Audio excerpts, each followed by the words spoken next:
हाय दोस्तों, मैं अंकित सिंह स्वागत करता हूं अपने YouTube channel Acharya classes for में। तो दोस्तों, आज का सेशन है जनन स्वास्थ्य। जनन स्वास्थ्य में आज हम जानेंगे कि जनसंख्या विस्फोट पर किस प्रकार से नियंत्रण पाया जा सकता है। क्या जनसंख्या विस्फोट पर किस प्रकार से नियंत्रण पाया जा सकता है। तो इस सेशन शुरू करने से पहले दोस्तों, मैं आपके लिए एक शायरी लेकर आया हूं, जरा उसको ध्यान से सुनिएगा। ठीक है, शायरी है। खुद पर तू कर यकीन, क्या खुद पर तू कर यकीन मंजिल की ओर चल दे। खुद पर तू कर यकीन मंजिल की ओर चल दे। ना हो हताश परेशान, ना हो हताश परेशान, अपने इरादों को बल दे। ठीक है दोस्तों, तो ये थी आज की शायरी। फिर से रिपीट कर रहा हूं। खुद पर तू कर यकीन मंजिल की ओर चल दे। क्या खुद पर तू कर यकीन मंजिल की ओर चल दे। ना हो हताश परेशान, अपने इरादों को बल दे। तो दोस्तों, इसका मतलब यह है कि चाहे जो कुछ भी हो जाए, आपको हताश और परेशान नहीं होना है। आपको बस ध्यान लगा के पढ़ाई करना है। क्यों? क्योंकि आपका एग्जाम बच्चों बस आज की डेट से देखा जाए तो मात्र 9 से 10 दिन ही बचे। अगर आप अभी से तैयारी कर लेंगे तो आपको टेंशन फ्री रहेंगे। जब आप टेंशन फ्री रहेंगे बच्चों, तो आपका एग्जाम बहुत अच्छे से जाएगा। ठीक है, तो बायो का सेशन आज का स्टार्ट करते हैं। तो आज के सेशन में ये टॉपिक्स हैं। ठीक है, पहला टॉपिक है जनसंख्या विस्फोट पर नियंत्रण, यानी कि जनसंख्या विस्फोट पर किस प्रकार से नियंत्रण पाया जा सकता है। ठीक है, तो चलिए सबसे पहला ऑप्शन क्या हो सकता है, यानी कि सबसे पहला व्यवस्था क्या हो सकती है जिससे जनसंख्या व्यवस्था पर नियंत्रण पाया जा सकता है। पहली व्यवस्था है कानून व्यवस्था। पहली व्यवस्था कानून व्यवस्था। बच्चों, आपने सुना होगा कि चीन, थाईलैंड और फिलीपींस और स्विट्जरलैंड जैसे देशों में जनसंख्या वृद्धि को लेकर कड़े कानून है। ठीक है, वहां पे आप केवल एक या फिर दो बच्चे को ही जन्म दे सकते हैं। एक या फिर दो बच्चों को ही जन्म दे सकते हैं, चीन और स्विट्जरलैंड तथा फिलीपींस देशों में। वहां पे जनसंख्या कानून इसलिए बनाया गया ताकि वहां की जो आर्थिक स्थिति है वो मजबूत हो सके। लोग बेरोजगार नहीं रहेंगे तो उनका जो क्रेडिट होगा वो बढ़ेगा। दुनिया की नजरों में वो एक विकसित देश हो जाएंगे। ठीक है, तो इस बात का ध्यान रखते हुए हमारे यहां भी संसद ने संविधान के 42वें संशोधन में 1976 में, किसमें 1976 में संसद को तथा विधानसभाओं को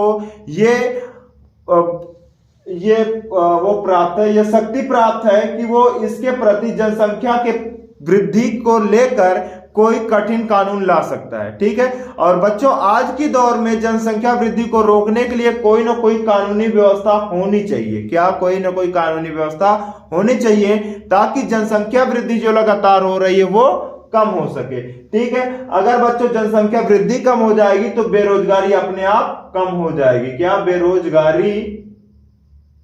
बेरोजगारी अपने आप कम हो जाएगी। ठीक है, तो चलिए बच्चों, ये हो गया। दूसरा टॉपिक क्या कहता है, शिक्षा व्यवस्था। शिक्षा व्यवस्था में हम एक चीज और कर सकते हैं बच्चों, इसको जागरूकता कह सकते हैं। क्या?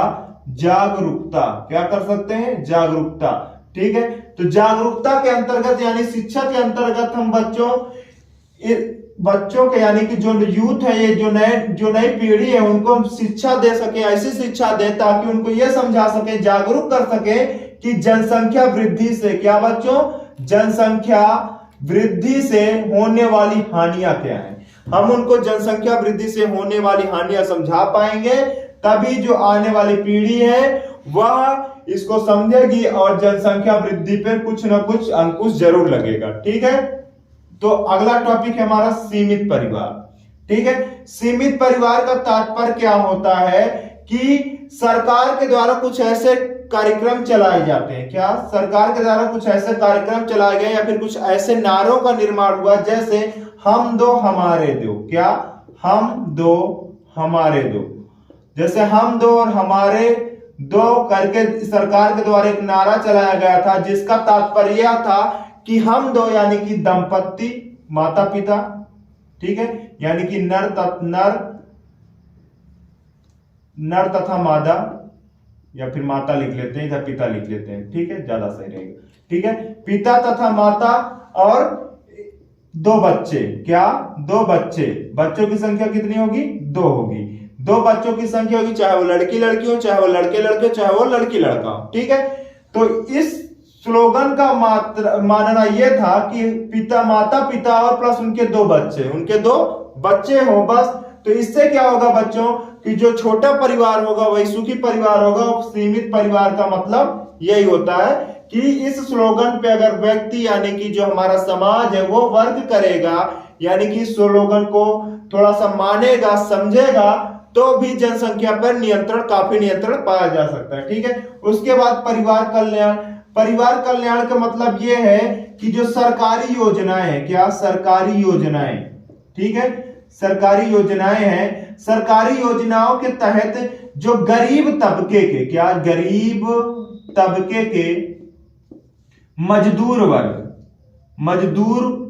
वर्ग है, जो इस पे डिपेंड होता है कि हमारी जितनी संतानें होंगी बच्चों, क्या मजदूर वर्ग जो इस पे डिपेंड होता है कि हमारी जितनी संतानें होंगी उतना ज्यादा हम धन अर्जित कर सकते हैं, उनके लिए सरकारी योजनाओं में यानी कि उनको सरकारी नौकरी देना, क्या सरकारी नौकरी देना तथा सरकारी रोजगार इत्यादि देकर उनको उनके अंदर भी जागरूकता लाई जाए और उनको यह समझाया जाए कि जो जनसंख्या वृद्धि है वो कितनी घातक है, तो इससे भी लाभ हो सकता है। ठीक है। और आर्थिक सुधार हो सकता है। और परिवार कल्याण के अंतर्गत बच्चों क्या आ सकता है, परिवार नियोजन। क्या आ सकता है, परिवार नियोजन। क्या आ सकता है बच्चों, परिवार नियोजन आता है। क्या आता है, परिवार नियोजन आता है। ठीक है। अब परिवार नियोजन क्या कहता है, परिवार नियोजन ये मानता है कि जितना छोटा परिवार होगा बच्चों उतना सुखी परिवार होगा। और परिवार नियोजन के अंतर्गत हम या फिर जो समाज होगा वह अच्छे से अपने परिवार का भरण पोषण कर सकता है, अगर उसको परिवार नियोजन का सही मतलब पता होगा तो। क्यों, क्योंकि जिसको भी परिवार नियोजन का सही मतलब पता होगा वह एक या दो ही संतति को जन्म देगा, एक या दो ही संतति को जन्म देगा, ताकि वह अपने बच्चों का अच्छे से भरण पोषण कर सके। ठीक है। तीसरा है आर्थिक स्थिति। आर्थिक स्थिति में सेम कंडीशन होगी कि जितने भी सरकारी योजनाएं हैं, जैसे सरकारी नौकरी हो सकती है, अगर गरीब तबके के लोग हैं, मजदूर वर्ग हैं, तो उनके बच्चों को बेटा क्या उनके बच्चों को मुफ्त में शिक्षा देना, क्या उनके बच्चों को मुफ्त में शिक्षा देना सरकार का काम होगा, जिससे उनकी आर्थिक स्थिति बच्चों आर्थिक स्थिति जो हो वो उसमें सुधार हो सके, क्या हो सके, उसमें सुधार हो सके, और वह भी समाज से ऊपर उठकर अपना योगदान दे सके और जागरूक हो सके कि जनसंख्या वृद्धि कितनी खतरनाक है, जनसंख्या वृद्धि कितनी खतरनाक है, या फिर जनसंख्या विस्फोट कितना हानिकारक होता। ठीक है। तो ये था बच्चों हमारा जनसंख्या विस्फोट पर नियंत्रण को लेकर कुछ सुझाव, जो आपसे क्वेश्चन पूछा जाएगा कि जनसंख्या वृद्धि को कैसे रोका जाए या फिर जनसंख्या विस्फोट पर कैसे नियंत्रण पाया जाए, कुछ सुझाव दीजिए। तो बच्चों आप ये 4-5 सुझाव दे सकते हैं और आपका एक्यूरेट एकदम से सही रहेगा। ठीक है बच्चों। अब इसके बाद हम आपको शुरुआत कर रहे हैं परिवार नियोजन की वैज्ञानिक विधियां। क्या, परिवार नियोजन की वैज्ञानिक विधियां। तो परिवार नियोजन की विधियां क्या होती है, यानी कि परिवार, ये क्वेश्चन की ये जो टॉपिक है वो क्या है ना, क्या रहा है, इससे पहले उसको समझ लेते हैं। ठीक है। परिवार नियोजन, क्या, परिवार नियोजन। ठीक है। परिवार नियोजन, परिवार नियोजन। ठीक है बच्चों। देखिए परिवार नियोजन क्या होता है। परिवार नियोजन हमने पिछली क्लास में आपको बताया था कि परिवार नियोजन क्या होता है। परिवार नियोजन एक ऐसी विधि है या फिर एक ऐसा रूल है जिसके अंतर्गत या फिर जिसके द्वारा कोई भी दंपत्ति अपने जीवन का सही निर्णय ले सकता है, यानी कि अपने जीवन के बारे में सही निर्णय ले सकता है और कैसे इसको जीवन व्यतीत करना है वो अपने हिसाब से जी सकता है। ठीक है। तो परिवार नियोजन की विधियां क्या होंगी, विधियां। ठीक है बच्चों। तो दरअसल ये जो परिवार नियोजन की विधियां हैं बच्चों, ये पूर्णतः डिपेंड करती हैं कि किस प्रकार जनसंख्या विस्फोट पर काबू पाया जाए। क्या? जनसंख्या विस्फोट पर काबू पाया जाए, ये विधियां उसके लिए होती हैं। ठीक है, तो उस विधियों के लिए तो पहले हम पढ़ते हैं अस्थायी विधियां। क्या बच्चों? अस्थायी विधियां। क्या? अस्थायी विधियां। ठीक है, अस्थायी विधियां। तो जानते हैं अस्थायी विधियां क्या होती हैं। अस्थायी विधियां अस्थायी विधियों में पहला हो सकता है बच्चों व्यवहारिक संबंध। ठीक है, या फिर व्यवहारिक विधियां। क्या? व्यवहारिक विधियां। व्यवहारिक विधियां में बच्चों सबसे अहम चीज होता है, सबसे पहले अगर आपके पास ऑप्शन आता है तो व्यवहारिक में सबसे ज्यादा पहला ऑप्शन ये होता है कि हमको बताना क्या है। तो व्यवहारिक विधियां जो होती हैं बच्चों, व्यवहारिक विधियों में सबसे इंपॉर्टेंट होता है और सबसे आसान तरीका होता है ब्रह्मचर्य का पालन करना। क्या होता है? ब्रह्मचर्य का पालन करना। ब्रह्मचर्य का पालन करना का पालन। ब्रह्मचर्य का पालन का मतलब यह होता है कि या तो वह पुरुष हो या फिर नारी हो, उसको किसी भी प्रकार का लैंगिक संबंध नहीं बनाना है। क्या? लैंगिक संबंध नहीं बनाना है। ठीक है, लैंगिक संबंध नहीं बनाना है, वही कहलाता है ब्रह्मचर्य। क्या कहलाता है बच्चों? ब्रह्मचर्य कहलाता है। जब बच्चों पुरुष या स्त्री लैंगिक संबंध ही नहीं बनाएंगे तो उनमें गर्भाधान ही नहीं होगा। जब गर्भाधान ही नहीं होगा तो जनसंख्या वृद्धि नहीं होगी। तो ये होती है व्यवहारिक विधि। ठीक है, और दूसरी व्यवहारिक विधि होती है बच्चों कैलेंडर विधि। क्या? कैलेंडर विधि। और कैलेंडर विधि बच्चों पूछा जा सकता है। क्या? कैलेंडर विधि पूछा जा सकता है। कैलेंडर विधि। ठीक है, कैलेंडर विधि क्यों पूछा जा सकता है? क्योंकि ये विधियां आसानी से आपको विद्या में नहीं मिलेंगी। क्यों नहीं मिलेंगी? क्योंकि इस पे खर्च नहीं है। देखिए, हम समझा रहे हैं आपको, हमारा कहने का तात्पर्य क्या है कि ये जो विधियां, ये व्यवहारिक विधि और कैलेंडर विधि है बच्चों, इस पे 1 रुपए का खर्च नहीं आता है। यानी कि ये मुफ्त में अपने द्वारा अप्लाई की गई खुद पे ही जो विधि है वो होती है। ठीक है, तो कैलेंडर विधि क्या होती है? कैलेंडर विधि में जो आवर्त चक्र होता है। क्या बच्चों? जो आवर्त चक्र होता है, आवर्त चक्र के 8वें से लेकर 19वें दिन। क्या? 8वें से लेकर 19वें दिन में अत्यंत उर्वरक होता है। क्या होता है? ये अत्यंत उर्वरक होता है। अत्यंत उर्वरक होता है। उर्वरक का मतलब आप समझ रहे होंगे, नहीं समझ रहा तो समझिए। देखिए, आवर्त चक्र का 8वें से लेके 19वें दिन तक ये अत्यंत उर्वरक होते हैं। यानी कि अंडे का निर्माण, अंडाणु का निर्माण बहुत तेजी से होता है। क्या होता है? अंडाणु का निर्माण बहुत तेजी से होता है। कब होता है? 8वें दिन से लेके 19वें दिन तक अंडाणु का निर्माण बहुत तेजी से होता है। अगर इस दिन के मध्य में लैंगिक संबंध बनाया जाता है तो संभावना ये होगी कि गर्भाधान। क्या बच्चों? गर्भाधान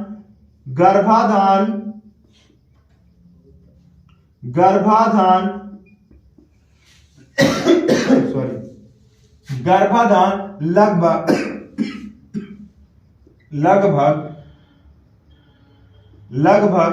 100% होने की संभावना होती है। लगभग 100%, यानी कि गर्भाधान होकर ही रहेगा। क्यों? क्योंकि इस समय अंडाणु बहुत ही स्पीड में बनते हैं। यानी कि अंडाणु बहुत ही स्पीड में बनते कैसे हैं? जो पुट्टिकाएं होती हैं उनसे अंडाणु लगातार निर्मित होते चले जाते हैं और इसी को कहते हैं उर्वरक। क्या कहते हैं? उर्वरक। अत्यधिक मात्रा में उत्पन्न हो रहे हैं अंडाणु। ठीक है, तो कैलेंडर विधि के अनुसार अगर आवर्त चक्र का 8वें से 19वें दिन है तो इस समय के बीच में लैंगिक संबंध नहीं बनाना चाहिए ताकि गर्भाधान ना हो। तो यह भी एक व्यवहारिक विधि है जिसके द्वारा बिना किसी खर्च के गर्भाधान को रोका जा सकता है। ठीक है बच्चों, इस समय बिना सुरक्षा के लैंगिक संबंध नहीं बनाना चाहिए। लैंगिक संबंध नहीं बनाना चाहिए। लैंगिक संबंध बच्चों नहीं बनाना चाहिए। ठीक है, कब से? आवर्त चक्र के 8वें से 19वें दिन तक। ठीक है, उसके बाद बच्चों एक तरीका और होता है। तो अब हम जानते हैं कि रासायनिक विधियां क्या क्या हो सकती है। क्या जानते हैं? रासायनिक विधियां क्या क्या हो सकती है। अस्थायी विधियों में जो व्यवहारिक विधियां थी उसमें 2 तरीके हो सकते हैं। ठीक है, एक व्यवहारिक हो सकता है और एक कैलेंडर विधि हो सकती है। ठीक है, अब उसके बाद हम बात करते हैं रासायनिक विधियां। क्या बात करते हैं? रासायनिक विधियां। रासायनिक विधियों में बच्चे कुछ इंपॉर्टेंट है। इंपॉर्टेंट कैसे? जैसे वर्तिका विधि। क्या? वर्तिका विधि। ठीक है, क्या? जैसे वर्तिका विधि। तो चलिए देखते हैं, ये पहला हो गया। उसके बाद दूसरा देखते हैं। दूसरा हो गया ड्यूस विधि। ड्यूस विधि। ठीक है, ये हो गया वर्तिका तथा ड्यूस विधि। तो देखते हैं बच्चों, वर्तिका तथा ड्यूस विधि में क्या होता है। देखिए, वर्तिका विधि में होता क्या है कि एक ऐसा केमिकल होता है, कुछ केमिकल होता है, यानी कि एक ऐसा रसायन होता है जिसको जिलेटिन की सहायता से, जिलेटिन या फिर तेल की सहायता से वर्तिका यानी कि मादा के आधारी तेल की आधारी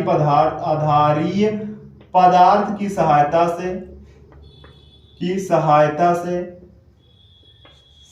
से मादा के जननांग के अंदर प्रवेश करा दिया जाता है। वर्तिका विधि एक ऐसी विधि होती है जिसमें रासायनिक पदार्थ को आधारी पदार्थ की सहायता के साथ लेप बनाकर मादा के जननांग यानी कि योनि मार्ग से अंदर प्रवेश करा दिया जाता है, जिससे पहले तो ये बच्चा क्या होता है कि नॉर्मल टेम्परेचर पे ये जमा हुआ होता है। क्या होता है? नॉर्मल टेम्परेचर पे ये जमा हुआ होता है, लेकिन जैसे इसको शरीर के अंदर प्रवेश कराया जाता है मादा के, तो ये पिघलने लगता है। क्या? यह पिघलने लगता है। क्या करने लगता है? पिघलने लगता है। और पिघलने के कारण होता क्या है कि जब शुक्राणु यहाँ पे इससे जाके मिलता है तो ये इतना ज्यादा स्मूथ कर देता है, इतना ज्यादा चिकनाहट कर देता है कि शुक्राणु गर्भाशय से फैलोपियन नलिका तक नहीं पहुंच पाते। क्या? फैलोपियन नलिका तक नहीं पहुंच पाते हैं, जिसके कारण बच्चों होता क्या है कि गर्भाधान नहीं होता है। ठीक है, तो ये याद रहेगा, वर्तिका विधि याद रहेगी बच्चों। तो चलिए ठीक है, आगे देखते हैं ड्यूस विधि का मतलब क्या होता है। इस विधि में अंडाणु के गर्भाशय में प्रवेश करने से पूर्व ही ड्यूस विधि के द्वारा शुक्राणु को बाहर निकाल दिया जाता है। ठीक है, शुक्राणुओं को और अंडाणु गर्भाधान होने से पहले ही बाहर निकाल दिया जाता है। ठीक है, इस विधि में। अब अगली विधि देखिए क्या कहती है। अगली विधि बच्चों क्या कहती है। अगली विधि का मतलब क्या होता है? जेली एवं क्रीम है, उसके बाद होता है शुक्राणुनाशक। ठीक है, जेली तथा क्रीम है। तो जेली और क्रीम में क्या होता है? इसमें कुछ ऐसे पदार्थ होते हैं, देखिए, जेली, ठीक है, जेली तथा क्रीम। देखिए बच्चों, आजकल मार्केट में ऐसे जेली और क्रीम उपस्थित हैं, यानी कि मार्केट में अवेलेबल हैं, जिनकी सहायता से यानी जिनका प्रयोग हम करके शुक्राणुओं का नाश कर सकते हैं। यानी कि एक लैंगिक संबंध बनाने से पहले यदि स्त्री के योनि मार्ग पे क्रीम या जेली लगा दिया जाए तो होता क्या है कि इस क्रीम या जेली के कारण जो शुक्राणु होते हैं बच्चों, वह शुक्राणु निषेचन के स्थान तक नहीं पहुंच पाते, यानी कि फैलोपियन नलिका तक नहीं पहुंच पाते हैं। ठीक है, उसके आगे आता है शुक्राणुनाशक। क्या आता है? शुक्राणुनाशक। ठीक है, चौथा शुक्राणुनाशक। ठीक है, शुक्राणुनाशक क्या होता है? देखिए ठीक है, बाजार में आजकल मार्केट में बच्चे ऐसे केमिकल आ गए हैं जिनको अगर योनि मार्ग में रख दिया जाए तो शुक्राणुओं को वो नाश कर देते हैं, यानी कि शुक्राणुओं को खत्म कर देते हैं, जिससे कि शुक्राणु अगर जीवित ही नहीं रहेंगे तो फैलोपियन नलिका तक नहीं पहुंचेंगे, और फैलोपियन नलिका तक नहीं पहुंचेंगे तो निषेचन की क्रिया संपन्न नहीं कर पाएंगे। उनमें से एक केमिकल का नाम है नॉन ऑक्सीनॉल 9 नाम का ये केमिकल है जो कि अत्यधिक प्रभावशील है बच्चों। अगर इसका प्रयोग कर दिया जाता है तो जो शुक्राणु होता है उनका नाश हो जाता है और गर्भाधान नहीं होता है। ठीक है, इसके बाद बच्चों आती है यांत्रिक विधियां। क्या होती है? यांत्रिक विधियां। क्या होती है बच्चों? यांत्रिक विधियां, यानी कि कुछ ऐसे यंत्र जिनका प्रयोग करके गर्भाधान को रोका जा सकता है। ठीक है, तो आज बच्चे हम लगभग इस चैप्टर का आधे से ज्यादा भाग कंप्लीट कर लेंगे, क्योंकि ये चैप्टर वास्तव में बहुत बोरिंग है, समझने और समझाने में मजा नहीं आता है। ठीक है, चलिए स्टार्ट, इसका आगे का पार्ट पढ़ते हैं, यांत्रिक विधियां। ठीक है, यांत्रिक विधियां, यांत्रिक का मतलब होता है जिसमें किसी न किसी प्रकार के यंत्र यानी कि टेक्निकल वस्तु का प्रयोग किया जाए, यांत्रिक विधियां। ठीक है बच्चों, यांत्रिक विधियां। तो यांत्रिक विधियों में सबसे पहली चीज होती है कंडोम। क्या होती है? कंडोम होती है, यानी कि निरोध। क्या बच्चों? निरोध। ठीक है, निरोध होती है। आपको पता है कि यह एक बैलून टाइप का होता है जिसका प्रयोग नर करता है अपने शिश्न पर चढ़ाने के लिए। ठीक है, यह एक आवरण होता है जिसका प्रयोग नर करता है अपने शिश्न पर चढ़ा लेता है, और उसके बाद लैंगिक संबंध बनाने पे होता क्या है कि जो शुक्राणु होता है बच्चों, जो शुक्राणु होता है, शुक्राणु मादा के योनि मार्ग में जा ही नहीं पाता, और जब योनि मार्ग में जाएगा ही नहीं तो गर्भाधान नहीं होता है। ठीक है, दूसरी विधि क्या कहती है? दूसरी विधि होती है गर्भ निरोधक गोलियां। क्या? गर्भ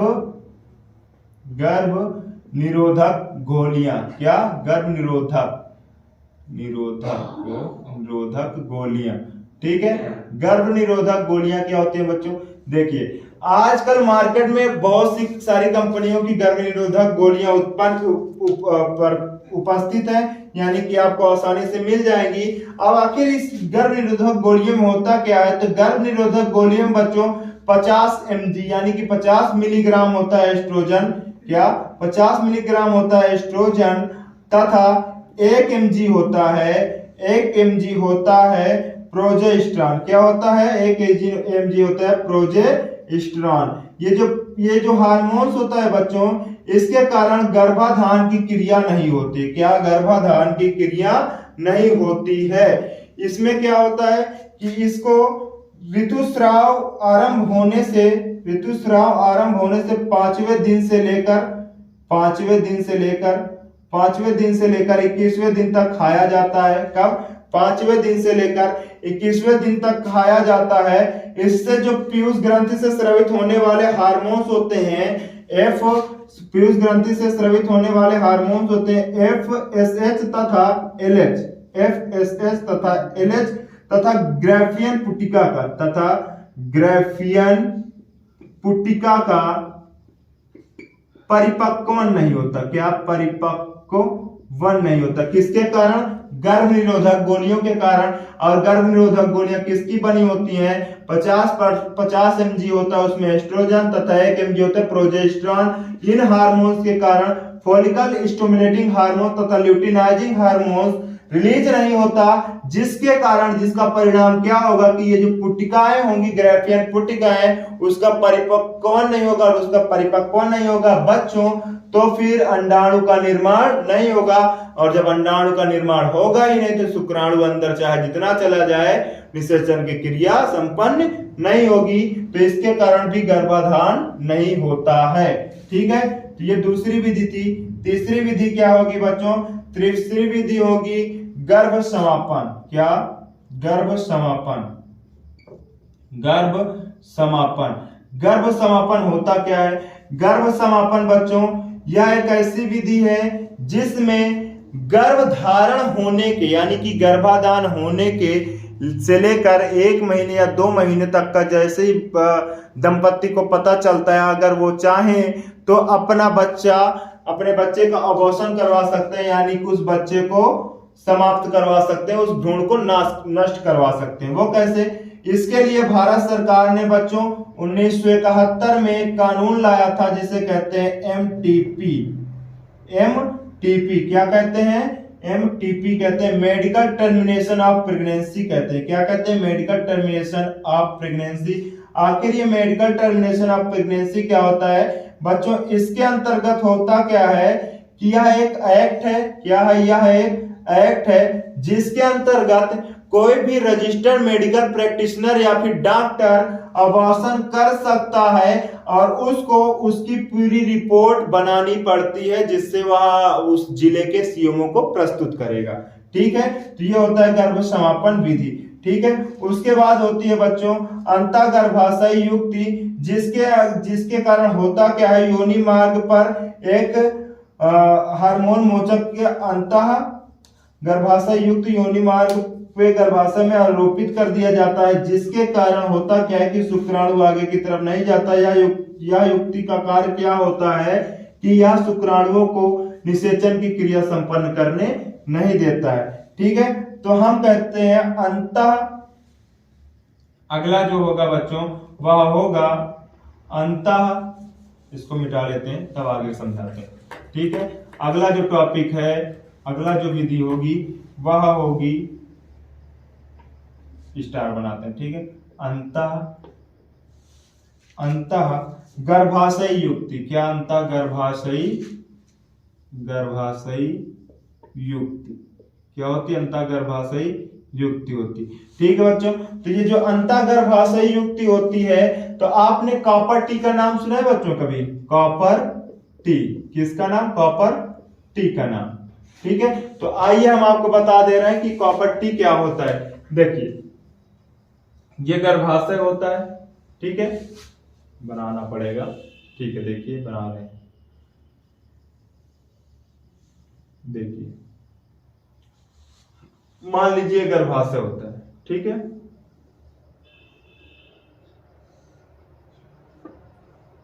क्या होता है बच्चों? ये गर्भाशय होता है। ठीक है, और ये क्या होती है? ये फैलोपियन नलिका होती है। क्या होती है? फैलोपियन नलिका होती है। क्या होती है बच्चों? ये फैलोपियन नलिका होती है। और फैलोपियन नलिका यहाँ से ये अंडाणु होते, अंडाशय होते हैं। क्या होते हैं? अंडाशय।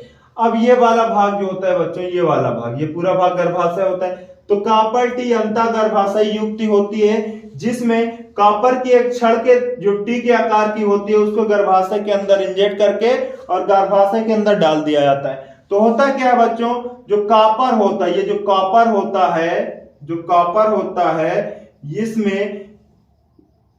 इसमें जीवाणु नाशक शक्ति होती है, यानी कि जीवाणुओं को ये नाश कर देता है। तो बच्चों जैसे शुक्राणु यहां से यहां तक पहुंचते हैं तो इस क्षण में टकराते हैं और क्षण में टकराने के पश्चात शुक्राणुओं का नाश हो जाता है।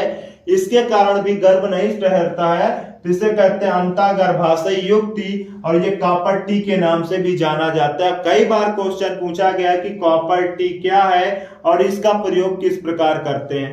ठीक है, तो कॉपर टी एक धातु की छड़ होती है, कॉपर धातु की छड़ होती है, जिसको गर्भाशय के अंदर स्थापित कर दिया जाता है, जिससे टकराने के बाद शुक्राणु का नाश हो जाता है और शुक्राणु की जो क्रियाशीलता होती है वो कम हो जाती है। जो क्रियाशीलता शुक्राणु की कम हो जाएगी बच्चों, तो वो फैलोपियन नलिका तक नहीं पहुंचेगा, फैलोपियन नलिका तक नहीं पहुंचेगा तो निषेचन की क्रिया संपन्न नहीं होगी। ठीक है बच्चों, देखिए उसके बाद क्या होती है, उसके बाद बच्चों आती है आपका, अभी तक हम पढ़ रहे थे यांत्रिक विधियां, अब हम पढ़ रहे हैं स्थायी विधियां। क्या? स्थायी विधियां, जिनका प्रयोग करने के पश्चात यानी कि करने के बाद गर्भ धारण किसी भी हालत में उस जीवन में संभव नहीं होगा, या तो उसका पुनः सीजर कराया यानी ऑपरेशन कराना पड़ेगा। अब हम बात करते हैं बच्चों स्थायी विधियां। किसकी? स्थायी विधियां। स्थायी विधियां जो लंबे समय के लिए मान्य है, यानी कि जिसका उपचार लंबे समय तक हो। ठीक है, स्थायी विधियां। ठीक है, देखिए स्थायी विधियां क्या होती है। गर्भाधान न होने का स्थायी विधियां। देखिए पहली विधियां होंगी बच्चों, इसमें स्थायी विधि होती है पहली और सबसे इंपॉर्टेंट विधि है जिसको कहते हैं नसबंदी। क्या कहते हैं? नसबंदी कहते हैं। क्या कहते हैं बच्चों? नसबंदी कहते हैं। क्या कहते हैं? नसबंदी। तो जरा आप हमको ये बताइए, आपने पढ़ा होगा, आपको हमने ही बताया होगा जब मानव जननांग पढ़ा रहे थे, तो मानव जननांग में बच्चों देखते हैं, मादा जननांग फिर से एक बार बनाते हैं, देखिए आपको समझाते हैं। ठीक है, ये मादा जननांग है। ठीक है, अब मादा जननांग का यहाँ पे अंडाशय है, ये फैलोपियन नलिका है। ठीक है, ये फैलोपियन नलिका है, फैलोपियन नलिका, और इधर भी ये अंडाशय है। ठीक है बच्चों, देखिए ये फैलोपियन नलिका होता है। क्या होता है ये? फैलोपियन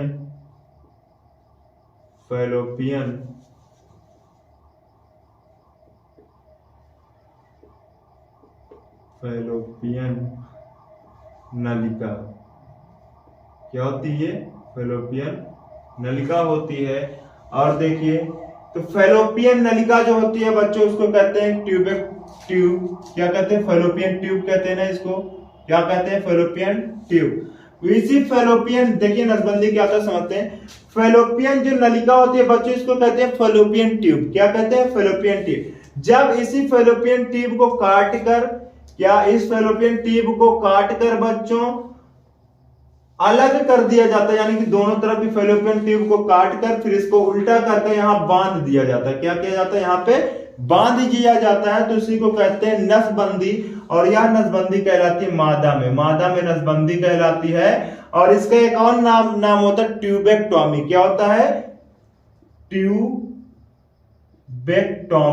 क्या होता है? ट्यूबेक्टोमी होता है, यानी कि ट्यूब को काट कर फिर उसको फोल्ड करके बांध दिया जाता है, जिससे अंडाणु का निर्माण तो अंडाशय में होगा, लेकिन अंडाणु फैलोपियन नलिका तक ही नहीं पहुंचेंगे। और जब अंडाणु फैलोपियन नलिका तक नहीं पहुंचेंगे तो किसी भी प्रकार से बच्चों निषेचन की क्रिया संभव नहीं होगी। ठीक है, तो इसको कहते हैं नसबंदी।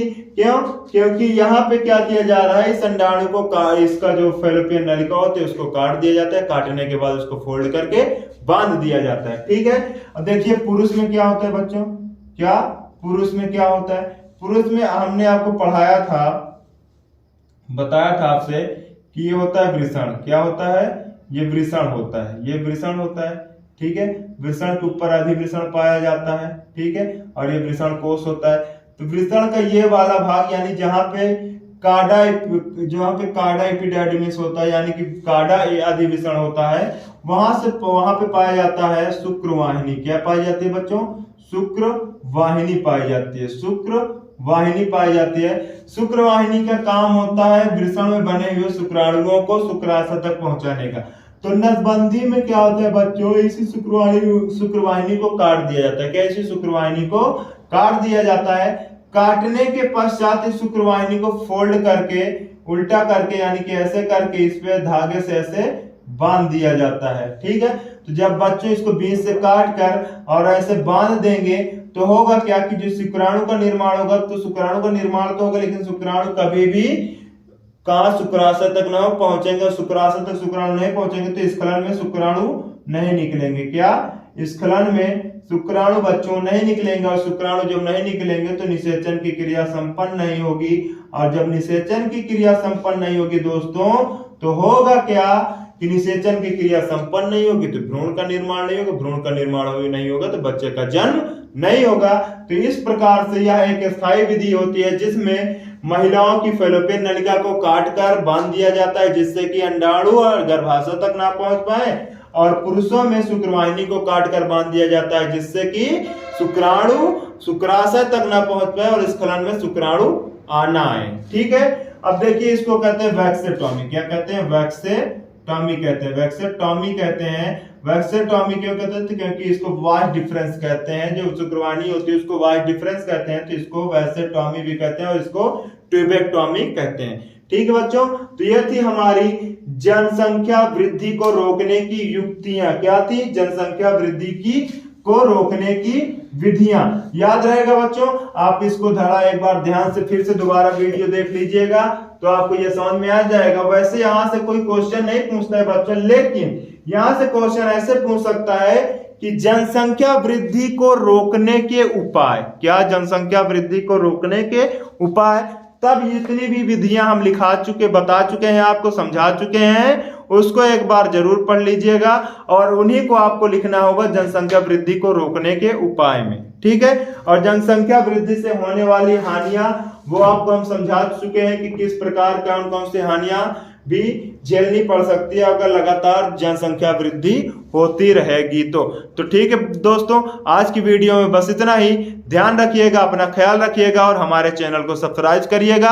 और बच्चों, जो भी क्वेश्चन आपके मन में हो, किसी भी चैप्टर से रिलेटेड हो, वो बायो का हो चाहे फिजिक्स का हो, फिजिक्स वाले वीडियो में कमेंट कर दीजिएगा अगर फिजिक्स का होगा तो, अगर बायो का है तो बायो के वीडियो में आकर उसमें कमेंट जरूर कर दीजिएगा।